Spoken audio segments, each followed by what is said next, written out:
नमस्कार, आप देख रहे हैं अनकोट और मैं हूं आपके साथ दिव्या सिंह। मिडिल ईस्ट में जंग की आग भड़क रही है। एक तरफ अमेरिका और इजराइल, दूसरी तरफ ईरान। मिसाइलें चल रही हैं, बम बरस रहे हैं और पूरी दुनिया की नजरें टिकी है तेल की सप्लाई पर। लेकिन इस युद्ध के बीच एक बड़ा सवाल भारत को लेकर उठ खड़ा हुआ है। अमेरिका ने अचानक भारत को 30 दिनों की छूट दे दी है। छूट किस बात की? रूस से कच्चा तेल खरीदने की छूट। अब सवाल यह है कि आखिर ऐसा हुआ क्यों कि अमेरिका, जो महीनों से भारत पर दबाव बना रहा था, रूस से तेल मत खरीदो, वही अमेरिका अचानक छूट देने पर क्यों मजबूर हो गया? क्या यह वैश्विक ऊर्जा संकट का डर है? क्या यह भारत की रणनीतिक ताकत है? या फिर जैसा कि विपक्ष कह रहा है, क्या यह भारत की संप्रभुता पर सवाल है? आज हम इसी को समझेंगे कि आखिर ट्रंप प्रशासन को भारत को 30 दिन की राहत क्यों देनी पड़ी। मिडिल ईस्ट में बढ़ते तनाव के बीच पूरी दुनिया की चिंता एक ही है, तेल की सप्लाई को लेकर। दरअसल भारत अपनी जरूरत का लगभग 85% कच्चा तेल आयात करता है और इसमें से करीब 50% तेल होर्मुज स्ट्रेट के रास्ते भारत तक पहुंचता है। अगर ईरान और अमेरिका के बीच जारी तनाव के कारण इस समुद्री रास्ते पर असर पड़ता है तो वैश्विक तेल बाजार में बड़ी उथल पुथल हो सकती है।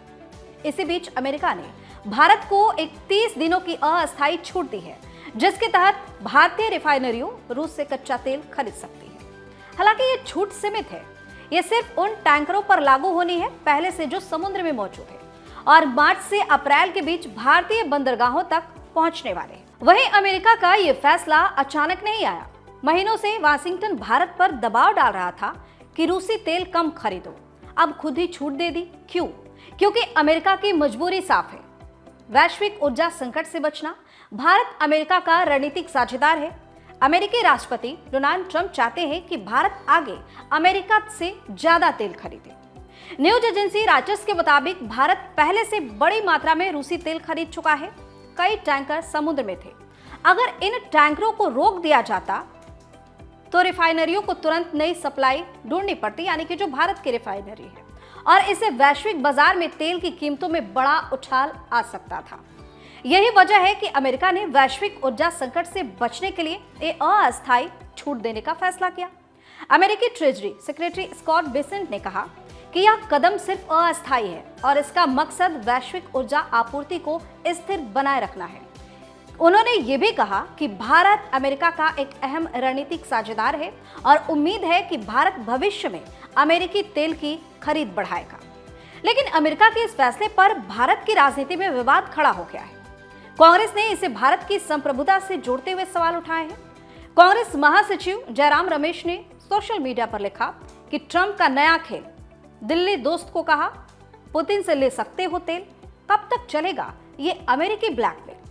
वहीं कांग्रेस सांसद मनीष तिवारी ने कहा कि क्या भारत को अपने लिए तेल खरीदने के लिए भी अमेरिका की अनुमति लेनी पड़ेगी।